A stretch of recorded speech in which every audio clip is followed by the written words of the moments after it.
Assalamualaikum warahmatullahi wabarakatuh. Salam Pramuka. Perkenalkan, kami dari Ambalan Brawijaya Angkatan 24, gugus depan 02025 02026, Pangkalan SMA Negeri 1 Geger akan menyampaikan materi pendidikan Pramuka tentang sejarah singkat Proklamasi Kemerdekaan Republik Indonesia. Pada materi ini, kita akan mempelajari pengeboman Hiroshima, yang kedua yaitu pengeboman Nagasaki dan menyerahnya Jepang terhadap sekutu, yang ketiga berita kekalahan Jepang, dan yang terakhir peristiwa Rengas Dengklok. Pengeboman Hiroshima. Pada tanggal 6 Agustus 1945, pesawat bomber Amerika B-29 Enola Gay berangkat dengan membawa bom atom yang pertama kalinya dipakai dalam perang. Ketika Hiroshima sudah terlihat oleh pilot, bom dijatuhkan sekitar 9.400 dari atas permukaan tanah. 43 detik setelah itu, bom meledak dengan ketinggian 600 meter dari permukaan tanah. Selanjutnya, pengeboman Nagasaki dan menyerahnya Jepang terhadap sekutu. Presiden Amerika Serikat Harry S. Truman meminta Jepang menyerah 16 jam kemudian dan memberi peringatan akan adanya hujan reruntuhan dari udara yang belum pernah terjadi sebelumnya di muka bumi. 3 hari kemudian, pada tanggal 9 Agustus, AS menjatuhkan bom plutonium di Nagasaki. Pada tanggal 6 Agustus dan 9 Agustus, Amerika Serikat menjatuhkan bom atom di Hiroshima dan Nagasaki. Pada tanggal 9 Agustus, Uni Soviet melancarkan penyerbuan mendadak ke koloni Jepang di Manchuria yang melanggar fakta netralitas Soviet Jepang. Kaisar Hiroto campur tangan setelah terjadi dua peristiwa mengejutkan tersebut dan memerintahkan Dewan Penasihat Militer untuk menerima syarat-syarat yang ditawarkan sekutu dalam deklarasi Potsdam. Setelah berlangsungnya perundingan di balik layar selama beberapa hari dan kudeta yang gagal, Kaisar Hiroto menyampaikan pidato radio di hadapan rakyat pada tanggal 15 Agustus 1945. Dalam pidato radio yang disebut Gyokyo Hosho, siaran suara Kaisar, Hiroto membacakan perintah kekaisaran tentang kapitulasi sekaligus mengumumkan kepada rakyat bahwa Jepang telah menyerah kepada sekutu. Berita kekalahan Jepang.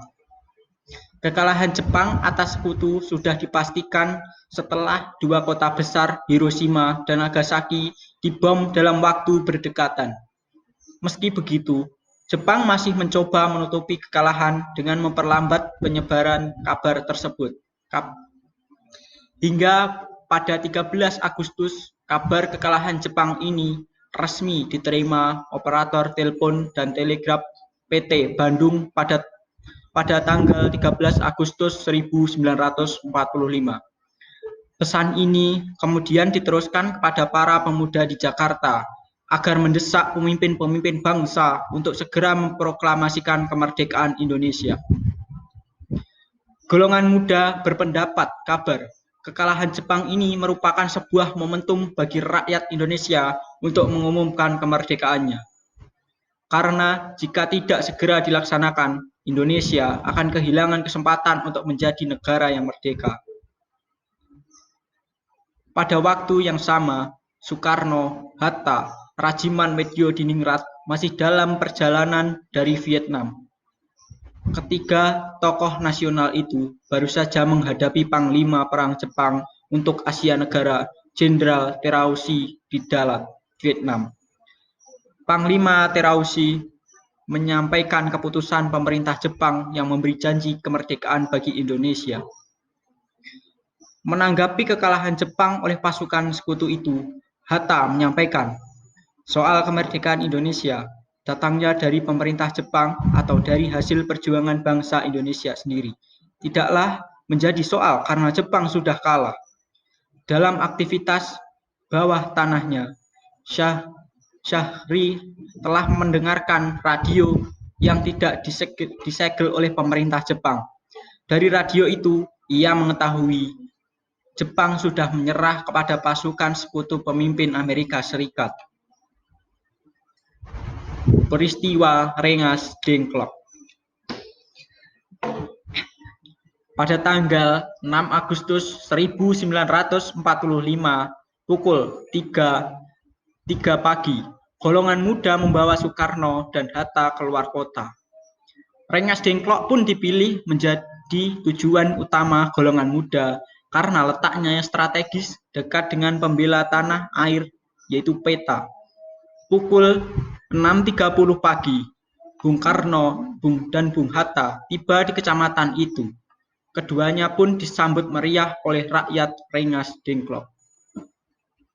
Hingga sore hari, Soekarno dan Hatta masih berada di sana. Golongan muda kembali mendesak proklamasi kemerdekaan Indonesia untuk segera dilakukan. Setelah perundingan usai, Soekarno dan Hatta pun kembali ke Jakarta malam harinya untuk kemudian memproklamasikan kemerdekaan Republik Indonesia pada tanggal 17 Agustus 1945. Sekian isi dari materi tersebut. Terima kasih. Wassalamualaikum warahmatullahi wabarakatuh.